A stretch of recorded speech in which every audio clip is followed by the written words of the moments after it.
जिसके लिए संतों ने कहा कि नाम लिया तो बहुत सिंधु सुखाएँ।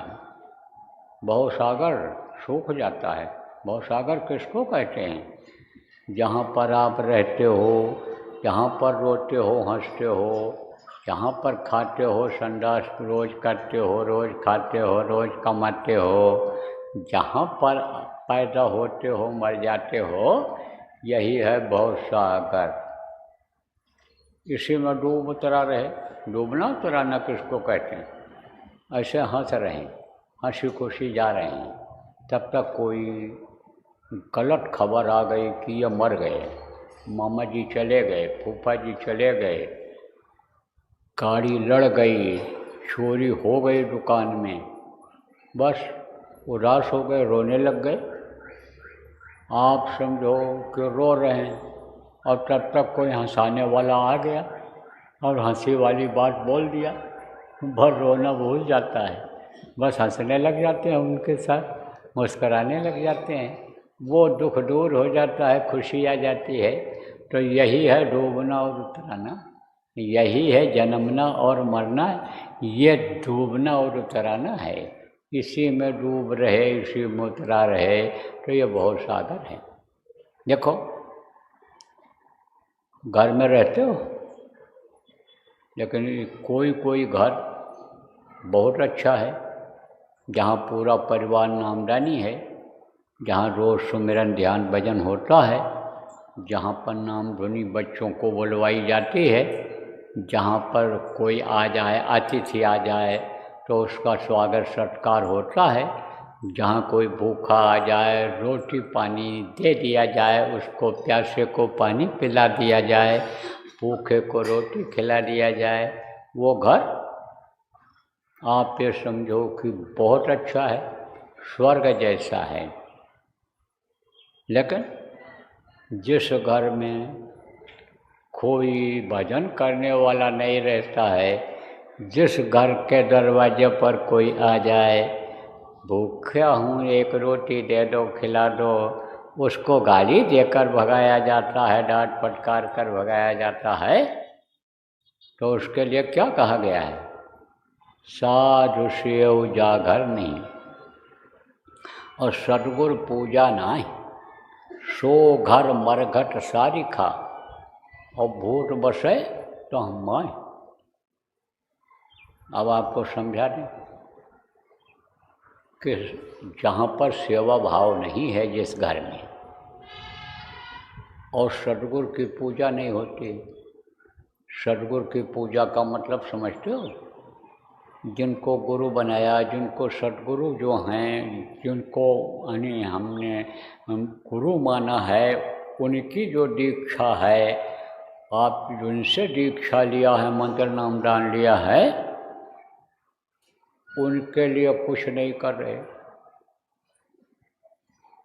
जब दुख होता है, तकलीफ होती है, तब उनको याद करते हो। नहीं, एक फोटो भी नहीं गुरु के घर में लगा है, और गुरु ने जो बताया वो पूजा नहीं करते हो। पूजा किसको कहते हैं? यही सुमिरन ध्यान और भजन। तो ये नहीं करते हो, सदगुरु पूजा नहीं। सो घर मरघट सारी खा, भूत बसैता मैं। मरघट किसको कहते हैं? जिसको आप शमशान घाट कहते हो, जहाँ मुर्दा जलाने के लिए ले जाते हो, वो है शमशान घाट। शमशान घाट पर कोई देवता रहते हैं? अरे शमशान घाट पर कोई मंदिर बना आपने देखा कि वहाँ कोई कथा भागवत प्रवचन होते देखा? वहाँ तो मरने के बाद जब लोगों को ले जाते हैं और जलाने में थोड़ा समय रह जाता है, तैयारी होती है, तब थोड़ी देर अच्छी बात लोग करते हैं। क्या कहते हैं? क्या गया बेचारे के साथ, सब कुछ यहीं छूट गया। देखो, नंगा रह करके, भूखा रह करके और मेहनत करके, पसीना बहा करके, खून पसीना एक करके, देखो घर बनाया, ज़मीन जायदाद बढ़ाया, दुकान बढ़ाया, बच्चों को पढ़ाया लिखाया, और सब कुछ होते हुए भी देखो सब कुछ बेचारा छोड़ कर के चला गया, कोई साथ नहीं गया। तो दूसरा कहता है भाई यही हाल एक दिन सबका होगा।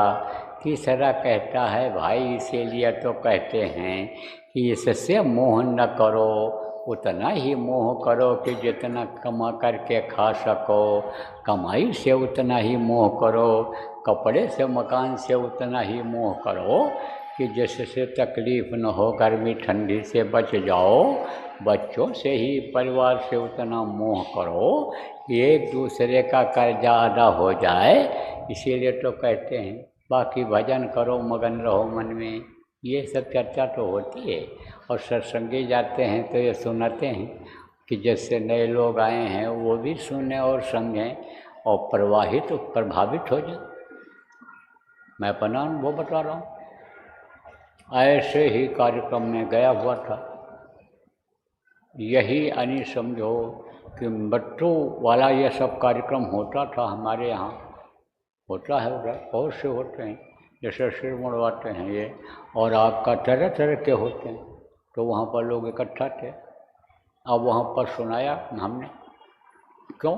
क्योंकि जो भगत होते हैं, जो सत्संगी होते हैं, सेवादार होते हैं, गुरुदेव तेरी चर्चा जब मुख खुले तो निकले, उनके मुँह से गुरु की ही चर्चा, गुरु की महिमा गरिमा सुनने को मिलती है। तो जब सुनाया तो जो हमारे खास रिश्ते में थे, मामा लगते थे, वो बोले आज समझ में आया जय गुरुदेव की बात। आज तुमने हमको समझाया, अभी तक तो मैं भ्रम और भूल में था, ऐसा किसी ने समझाया नहीं हमको। तो अब आप इस बात को समझो कि ऐसे जगहों पर कथा भागवत नहीं होता है। कहाँ?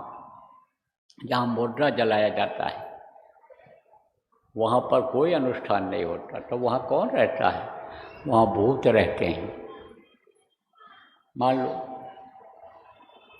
कोई आत्मा पापी है और उसको सज़ा मिल गई और प्रेत योनि में वो चला गया, तो जब मुर्दा को लेकर जाते हैं तो आत्मा वो मर्राती है, क्योंकि उसमें रही है, और जो जला देते हैं वहाँ ले जाते हैं उनको भी कुछ दिन परेशान करते हैं।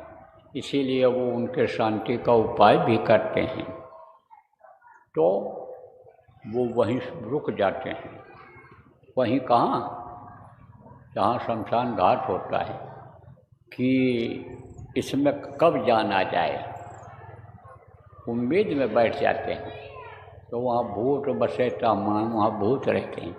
ऐसे ये घर भूत हो जाता है। सो घर मरघट सारिका भूत बसेता मान। वो ही देखो अब ये हंसी खुशी बैठे हैं, तब पका गया गुस्सा और नहीं कुछ है थाली कटोरा ही पटकने लग गए, नहीं कुछ है तो अपना ही बाल और नोचने लग जाती हैं गुस्से में। तब कहते भूत सवार हो गया। अभी देखो आदमी जैसा व्यवहार नहीं कर रहा है, जैसे आदमी के ऊपर सवार हो जाता है भूत तो टेढ़ा चलता है, गाली गुप्ता देता है, गुस्सा ज़्यादा करता है, उठने बैठने कूदने लग जाता है। ऐसे ही होता है। तो प्रेमियों कहने का मतलब ये है कि घर ये भूत न होने पावे, ये भूत को खाना न होने पावे, यह भूत परेशान करेंगे आपको। बहुत से लोग परेशान हो रहे हो। तो मैं आपको बता रहा था जो नए लोग आए हो कि भाई ये वो नाम है जो बताया जाएगा आपको, 5 नाम कि इसके सुमिरने से, याद करने से यही जो गृहस्थ आश्रम दुखदाई है यह सुखदाई हो जाए, यहीं सुख और शांति मिल जाए। जैसे मैंने बताया कि जो भजन करते रहते हैं जिनके अंदर ये गुण हैं वही घर स्वर्ग जैसे हैं, और जहाँ पर ये चीज़ें नहीं हैं वो नरक जैसा है। तो ऐसे ही हो जाता है, जीवन बहुत ही खुशमय हो जाता है, प्रसन्नचित्त जिसको कहते हैं वो हो जाता है। नाम का अगर सुमिरन किया जाए, ध्यान लगाया जाए तो प्रभु का दर्शन अंदर में हो जाता है उनकी आवाज़ सुनाई पड़ जाती, आदमी की दौड़ ख़त्म हो जाती है। आदमी ये सोचता है हम नहीं कमाएंगे, नहीं खाएंगे, बच्चों को क्या खिलाएंगे, हमारे पास कुछ रहेगा नहीं, इसलिए दिन रात चलता रहता है।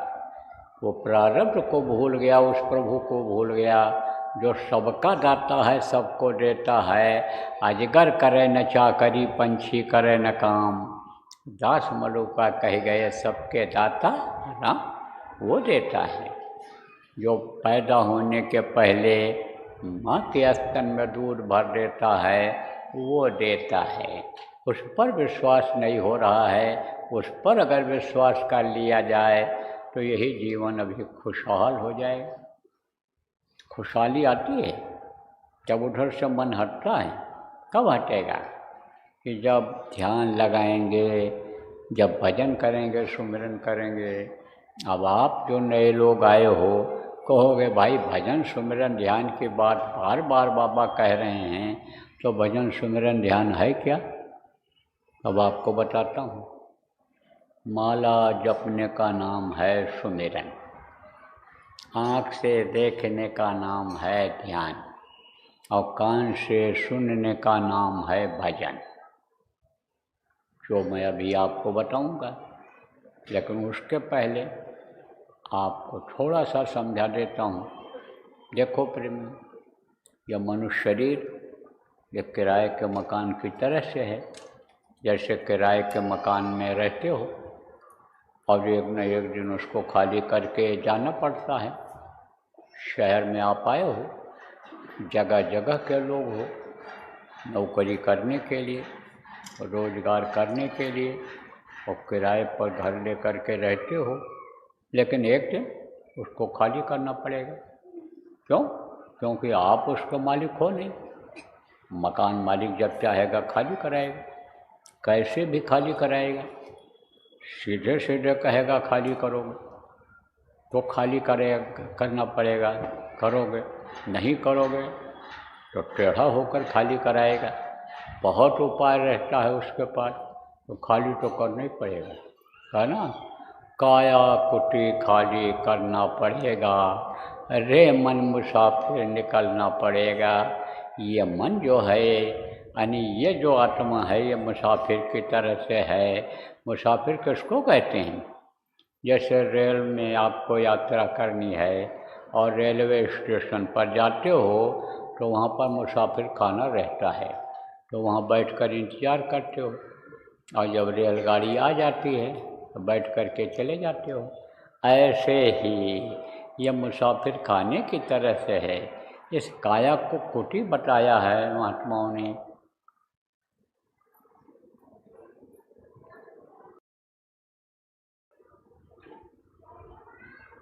तो इसको खाली करना पड़ेगा। अब आप समझो इस बात को कि इस बात को अब आप मान जाओगे कि हाँ भाई खाली तो करना पड़ेगा, क्योंकि हमारे पिताजी आए थे चले गए, दादाजी आए थे चले गए, बहुत से लोग हमारे पड़ोसी खाली करके चले गए इस मनुष्य शरीर रूपी किराए के मकान को, और हमको भी खाली करना पड़ेगा। लेकिन किस लिए मिला यह मनुष्य शरीर? कि जो मिला और खाली करने वाला हो गया ये, इसलिए मिला किससे अपना काम बना लो। अब अपना काम क्या है? यही भजन ध्यान सुमिरन जो बताऊंगा, ये अपना काम है।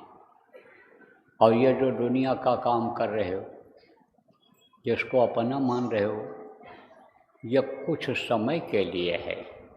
कहते हैं ना, 4 दिन की चांदनी और फिर अंधेरी रात। आप समझो उजाली रात होती है, कितने दिन रहती है उजाली रात? 15 दिन। जब चंद्रमा निकलता है तो रोशनी रहती है, हल्की रहती हो, चाहे ज़्यादा रहती हो रोशनी, पूर्णिमा को ज़्यादा रोशनी रहती है, लेकिन अंधेरी रात आती है कि नहीं आती है? ऐसे ही इन आँखों के सामने अंधेरा हो जाएगा, इससे दिखाई नहीं पड़ेगा, हाथ पैर आँख कान बंद हो जाएंगे, ये शरीर धड़ाम से गिर जाएगा। तो जब शरीर गिर जाएगा तब ये कोई चीज़ आपकी रह जाएगी, ये आपके कोई काम आएगी? नहीं आएगी। तो किस लिए मिला ये?